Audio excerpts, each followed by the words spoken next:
Here we have the data taken by 3 different people as they were measuring the mass and associated volume of various amounts of water. So in each case, they took 10 grams of water and then saw what's the volume of that, and they measured that 3 different times. 3 times they measured out 20 grams of water using a scale and then saw what was the volume of that. 3 times 30 grams of water and what was the volume of that. So each of these people had 3 samples per treatment, 3 repetitions of each mass of water. And they also had 3 treatments, 3 masses of water. Pause the movie while you calculate the average volume of water for each of the 3 masses for each of these people. We calculate average by adding the numbers and dividing by the number of numbers. So the average of 10, 9 and 11 is 10 plus 9, 19, plus 11, 30. Divide by the number of numbers. There are 3 numbers, 1, 2, 3. 30 divided by 3 equals 10. The average of 18, 19 and 19 is 18 plus 19 plus 19, which is equal to 56. Divide by the number of numbers, there are 3 numbers, divide by 3 is 18,66 recurring. We round that off to 18,7. So here we have the answers. Is that what you got? Now let's categorize each of these as precise or imprecise. What does precise mean? Readings B and A are precise, meaning that measurements of the same thing are similar to one another,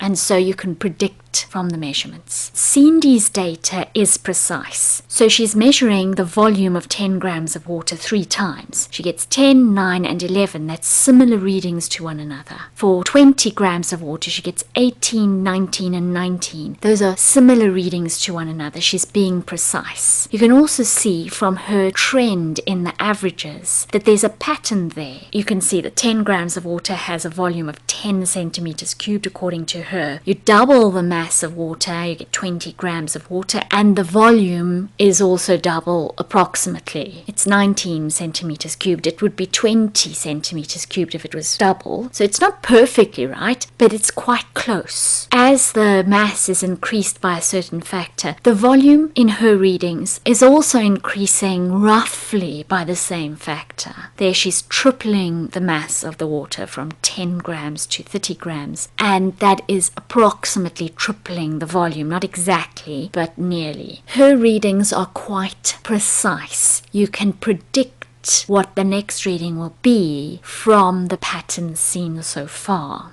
The same is true for Sam's data. It's also precise. So successive readings of the same thing are all similar to one another. He's getting the volume of 10 grams of water as 15, 15 and 16. That's pretty similar to one another, and you can see the same for the next readings too. Cindy and Sam are both being precise. Therefore, their data is reliable. But Seepor's data is imprecise.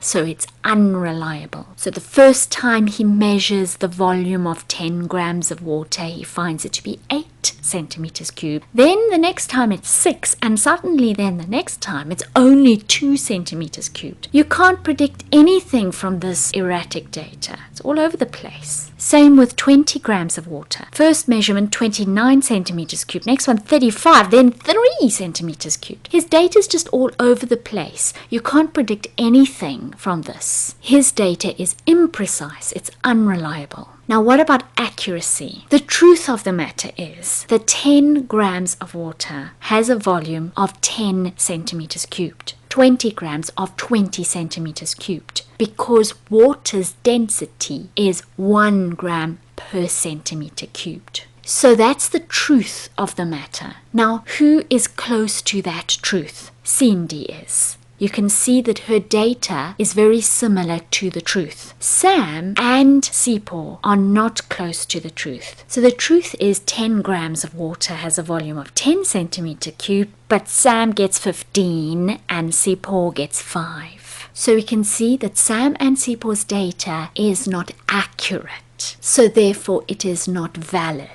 In summary, Cindy's data is like A over here. It is both accurate and precise. So therefore it is both valid and reliable. Sam's data is like B. It is precise, So it is reliable, but it's not accurate. So it's not valid. CPAWS data is like measurements C. It's not accurate and it's not precise. So it's not valid and it's not reliable. It should just be thrown in the dustbin, actually.